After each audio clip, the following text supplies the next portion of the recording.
This is WPTV Treasure Coast News.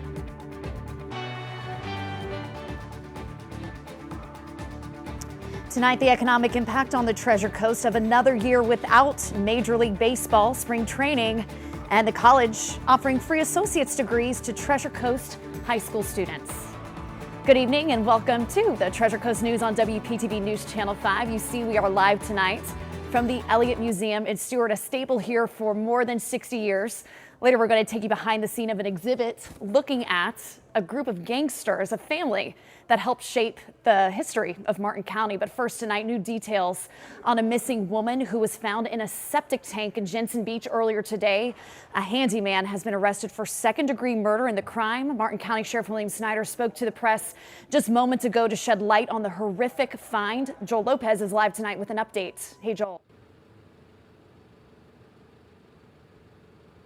Sheriff Snyder says the suspect, Kyoki Hilo, is in custody right now with no bond. Of course, detectives say that they strongly believe that the victim is 57-year-old Cynthia Cole, who has been missing since February 24th after a night out with her friends.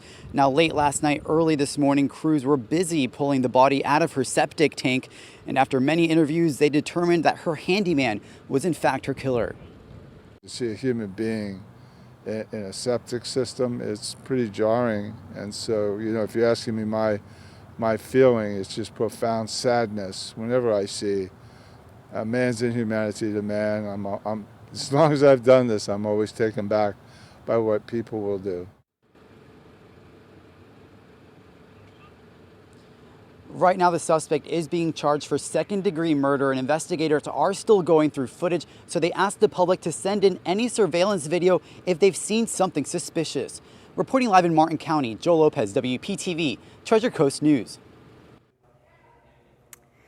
Next, a story that's on everyone's mind, especially baseball fans. Major League Baseball on the Treasure Coast. Businesses across the state are nervous that the stalemate between Major League Baseball team owners and players will just never end.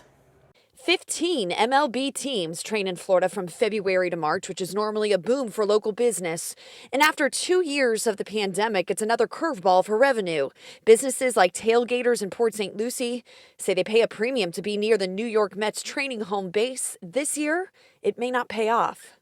Baseball was one of the biggest reasons why we came out over here. You know, for a month of the year, you're supposed to be slammed. And then you have the regular single A team after that, which is for months after. It's just been the second year in a row that baseball could have been here and it wasn't. In anticipation of spring training, some businesses prepped in advance and hired more workers. Dozens of other businesses, including hotels nearby, are bracing for disappointment. If you're a parent of a high school senior out of school on the Treasure Coast, listen up. Indian River State College making an announcement sure to change the lives of thousands of families. The college is launching its Promise program. The Promise program is for seniors graduating this school year from any of the 15 public high schools on the Treasure Coast and in Okeechobee. Students must graduate high school with a 2.0 GPA and maintain that 2.0 GPA while at IRSC. They also must remain fully enrolled, taking 12 credit hours in the fall and spring and 6 in the summer. College President Dr. Timothy Moore says this will help as many as 9,000 students in the area this year. He says the value saved is north of $6,000. If you're in high wealth or low wealth, it doesn't matter. The Promise program is for every graduating high school senior in our district, period, full stop. This is about saving dollars. Right now, this is a program only for seniors graduating this year. The money to pay for the tuition comes from the college's foundation. And open enrollment is now open for kindergartners in St. Lucie County. The district is also opening enrollment for any new students to the district. And open enrollment is now open for kindergartners in St. Lucie County. The district is also opening enrollment for any new students to the district, as well as incoming 6th graders who are not already enrolled in a K-8 school. Open enrollment lasts through the end of the month. To enroll, just head to the school district's website.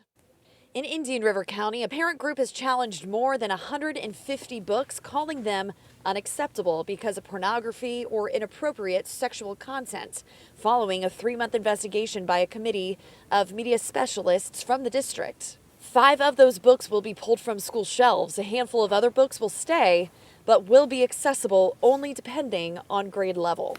There are some books that have some content in them that was objectionable to some. We agree with that.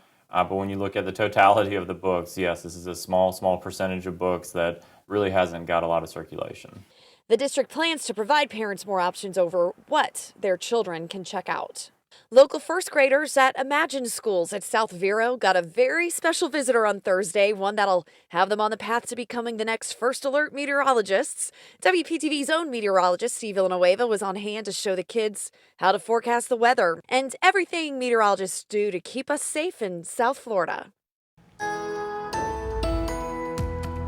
All right, speaking of weather, warm and windy, but it has not been wet. We've been dry today for the most part. A few little showers in Palm Beach County, but overall we saw plenty of sunshine from Palm City, and you can see the winds were gusty. The camera's facing west, so all these clouds are blowing very quickly from the beach out west, and a nice little sunset there in Palm City. And here's the reason we've been so windy. This area of high pressure just to our north and east. We have clockwise flow around high pressure, and that has given us the strong beach breezes, at times very gusty winds, but we are staying dry as high pressure typically results in quiet and calm weather. The winds are still picking up. They'll come down a little bit tonight, but then once again gusty for Sunday, so there is a high rip current risk in effect for all of the local beaches. So if you would get caught in a rip current, I think tomorrow it's going to be pretty rough, so your best bet, just stay on the shore. But when you get caught in a rip current, you don't try to fight it and swim right back to the beach. Either swim parallel to the shore or swim diagonal to the rip current and then get back to safety. I'll be back in just a few minutes with what you can expect for your Sunday, and we have a warming trend on the way. All that coming up in a few minutes. The Boys and Girls Club of Martin County is planning a major expansion, and it's a twofold project. Not only will it create more learning opportunities and more sporting events for the community, kids at the new club will get to participate in workforce development programs and gain real-world experiences. The new center is going up behind Stewart Middle School, and it'll house the first open gym for residents in East Stewart. Culinary, flying drones, supply chain automation and management, HVAC, welding, carpentry, electrical, and plumbing. Basically how you can build a house. Boys and Girls Clubs really believes that we should flex every asset that we have to create the most community good. The current plan is to have the new building open at the start of 2024. Martin County commissioners have paved the way to build more homes with a new zoning designation that will allow houses to go up west of the county's urban boundaries. The change was prompted by a proposal to build 300 multi-million-dollar homes west of Hope Sound near I-95, and some environmentalists are not happy about it. This is a change for over 100,000 acres, with the only thing that follows up pretty much is just them walking in and saying, I'd like that land use. The new zoning designation now needs approval from Tallahassee. City workers in Port St. Lucie rolled up their sleeves and started picking up garbage this week. It's been stacking up, along with complaints against the company contracted to do the job. And city leaders say these city workers should be able to sweep through the entire city in about 2 weeks' time. A second pass should be completed in about 3 to 4 weeks. WPTV's Derek Lowe has more. Waste Pro, the city's waste contractor, has been facing a staffing crisis for quite some time, preventing them from being able to really pick up all the trash around the city in a timely manner. Port St. Lucie city leaders say that city workers will now start collecting yard waste so that Waste Pro can focus solely on trash pickup. Contractors will be hired to fill the void of city workers leaving their posts now to pick up the yard waste. City leaders say the cost will be deducted from Waste Pro's payment. Crews should be able to sweep the entire city in about 2 weeks' time.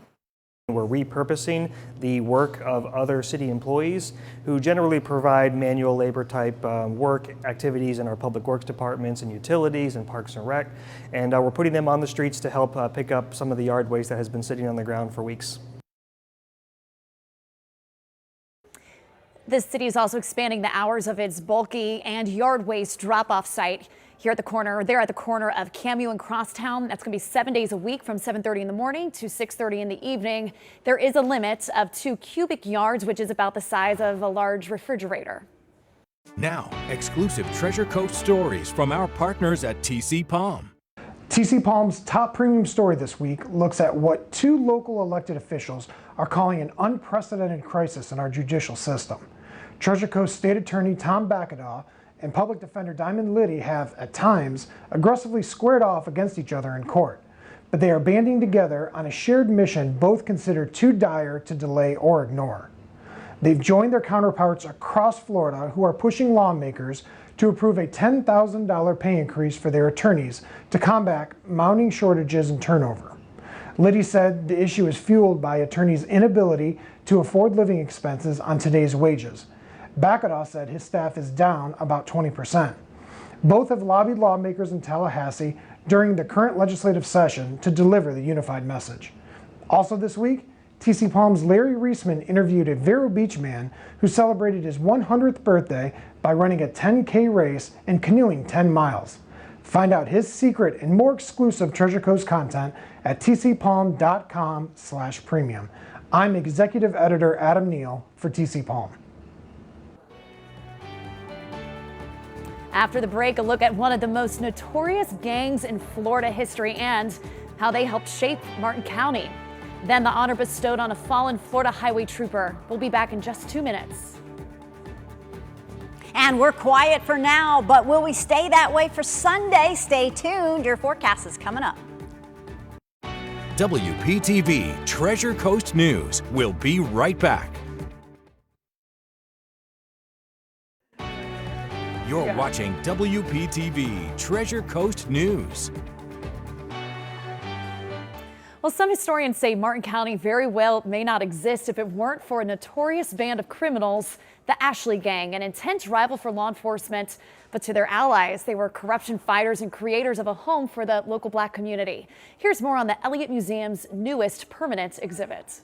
Been kind of following this for 50 years. Historian Steve Carr dedicates his time to unraveling the many mysteries that still linger behind the notorious Ashley Gang, a family that settled in an area between Hope Sound and Stewart, then known as Fruita in what was Palm Beach County in 1911. The family's patriarch, Joe Ashley, would begin running a moonshining business. The Ashley family knew how to make whiskey, and they knew how to make good whiskey. But Joe Ashley's son, John Ashley, landed on the radar of a corrupt Palm Beach County sheriff. John was accused of killing a Seminole chief's son in the Everglades and faced murder charges. But John Ashley is now the notable criminal in our area. But so begins the twists and turns of his criminal enterprise, his first escape from jail. He probably broke out of jail 3 or maybe even 4 times. To the formation of the Ashley Gang, his brothers and fellow criminals, with a rap sheet made for movies. Holding up trains, John robbing banks. But a part of the Ashley family legacy was Joe's recruitment of Black employees for all positions in his whiskey business. He needed people that he knew he could depend on. Carr says Joe even funded the construction of a church and housing for his Black employees. Joe is creating an anchor community for African Americans. Much to the dismay of the racist, corrupt Palm Beach County sheriff and deputies. Part of running the Ashleys out of the town also connected to running African Americans out of town. The gang would also eventually include Ashley's girlfriend, Laura Up the Grove. She orchestrated bank robberies, the second Stewart bank robbery. He robbed it because the banks were corrupt, and he wanted them to feel like there was a pinch coming from the other side. Joe was shot and killed by Palm Beach County deputies during a raid on their family compound in Fruita, where the buildings created for his Black employees were also burned to the ground. But proving their respect for the Ashleys, the Black community rebuilt the Ashley home first. Even built a mausoleum and crypt for John Ashley when he was ultimately killed in a law enforcement ambush on the Sebastian Bridge. Carr says the Ashley Gang led the governor at the time to call for the creation of a new county, Martin County, with a new sheriff that could better control their rampant crime. I doubt there would be a Martin County, and that's one of the reasons why we created the exhibit, was not to glorify criminality, but to say this is part of our history. And there is just so much more to the story. You can see the exhibit yourself here at the Elliott Museum every day from 10 to 5. Well, 1 in 4 children go to bed hungry every night in Indian River County. So there is a new effort to give families access to food no matter the time of day. WPTV News Channel 5's John Shainman is in Fellsmere. Over 50% of our food gets landfilled. So Sue Flack looked around Indian River County to see where she could establish a place to make food more accessible to those in need. She found it in Fellsmere, sandwiched between City Hall and the Boys and Girls Club. They're so special in that they take care of each other, and they have constant food drives and ways to help people. But a lot of these food drives, they have extra food that they don't have anywhere to put. So hence the concept of the community fridge. The Fellsmere Fridge made its debut last week, a food sharing effort at the neighborhood level. There's plenty of food out there. It's just the logistics of having a place to store it. There are protocols as to what can be on the shelves and in the fridge. The only thing we ask for is if you wouldn't eat it yourself, then don't put it in our fridge. The first weekend saw an almost empty fridge. It's open 24/7. There are no locks. Flack says there is trust involved. Food is a commodity and people respect it. And especially within this community, they take pride. See something you need or want? Leave a note. Flack adds it's just as important for people to give as to take. Makes us feel good either way. If you'd like more information on how to volunteer or fill the fridge, just go to our website, WPTV.com. In Fellsmere, John Shingman, WPTV, News Channel 5. Throughout March, the St. Lucie County Power Plants will test all of its outdoor emergency sirens. The power plant typically does it quarterly. All 90 sirens sound for about a minute within the 10-mile emergency planning zone. It's followed by a warning message. Individual sirens will be tested between 8 a.m. and 5:30 p.m. on weekdays for 10 seconds each. In an actual emergency, sirens would blare for 5 minutes. The city of Fort Pierce has been awarded a grant to help clean up a local waterway that has a bit of a trash problem. The city's Distinctive Community Project received a more than $100,000 grant award from the Indian River Lagoon Council, all to clean up Moores Creek, which runs through the city and flows right into the Indian River Lagoon. The funding will allow the city to buy waterway trash traps, nets that catch trash as small as 5 millimeters, while still allowing water to pass through. I hope you enjoyed your Saturday today. Here's a look from Jonathan Dickinson State Park in Hobe Sound, and we did see some clouds, but they were fair weather, puffy cumulus clouds, so no worries of rain today, although we are tracking just a few teeny tiny showers mainly across Palm Beach County, but overall it was a lovely Saturday. Tomorrow will be very similar, windy, warm, mainly dry. We made it up to 82 degrees today in Vero Beach. That is 5 degrees above the average, and look at the morning low, 71. That's 14 degrees above average if I'm doing my math right. So you had a very mild start. In fact, this forecast, it's more reminiscent of a May forecast than a March forecast. Current temperatures right now very mild, 74 degrees in Palm City, 75 in Stewart, 75 Hobe Sound, Port Salerno, 75 degrees, Fellsmere 75, and Sebastian 74. Now wake up temperatures first thing Sunday morning will range from the low 70s to the upper 60s. 67 degrees Indiantown, 72 in Palm City and Stewart, Vero Beach 68, and Port St. Lucie a wake up temperature of 67. If you live out by the lake, 63 degrees in Okeechobee and 62 degrees for Port Mayaca. This is why we're so windy. This area of high pressure deeply established in the western Atlantic. Clockwise flow around that area of high pressure gives us the strong easterly flow. As you can see, sustained winds right now at 15 for Fort Pierce, 5 miles per hour away from the ocean, Okeechobee, and 13-mile-per-hour winds right now in Stewart. So with these gusty easterly winds, a high risk of rip currents remains in effect through Sunday too. So please be careful if you're doing any ocean swimming. Quiet on the satellite and radar composite, and we're going to stay that way for the next 2 days other than an isolated teeny tiny shower. Virtually you can leave your umbrellas at home. This is 6 a.m. Monday, a little tiny shower right there at the border of Martin County and St. Lucie County. For tonight, temperatures dropping down into the low 70s at the coast. Now inland will be cooler, like we just said, into the low and mid 60s. Tomorrow 83 degrees, staying windy, and it is going to be rough for the boaters, where a small craft advisory is in effect. Seas 5 to 7 feet. Here's your extended forecast. Temperatures staying in the low to mid 80s, and looks like Thursday will be the hottest day with a temp of 86 degrees. A Port Salerno post office in Martin County is now dedicated to a Florida Highway Patrol trooper who was killed in the line of duty. A Port Salerno post office in Martin County is now dedicated to a Florida Highway Patrol trooper killed in the line of duty. Trooper Joseph Bullock was shot and killed by a stranded motorist he was helping 2 years ago on I-95. Dozens of troopers and area law enforcement officers joined Trooper Bullock's family for the unveiling of a new plaque. The post office off Dixie Highway is now named in Trooper Bullock's honor. Sheriff William Snyder, Congressman Brian Mast, and post office leadership expressed this was the least they could do to honor Bullock's sacrifice. We wouldn't be able to make it through without all of you. All my brothers and sisters that I didn't know I had. Trooper Bullock paid the ultimate sacrifice, doing exactly what he had done so proudly for nearly 2 decades, helping others in need. He was one of those individuals that believed there was a cause more important than just himself. Bullock served the Treasure Coast for 19 years and previously served in the Air Force. The post office was renamed through an act of Congress sponsored by Congressman Brian Mast and signed by the president in January last year. The newest members of the Port St. Lucie Police Department were put through their paces this week, and they didn't seem to mind. Meet Landy and Ringo. They're replacing 2 fellow canines that just retired. Officer Mitch Miller says he named his partner Landy for a very personal reason. So Landy is named after the last name of my 2 best friends who tragically passed away.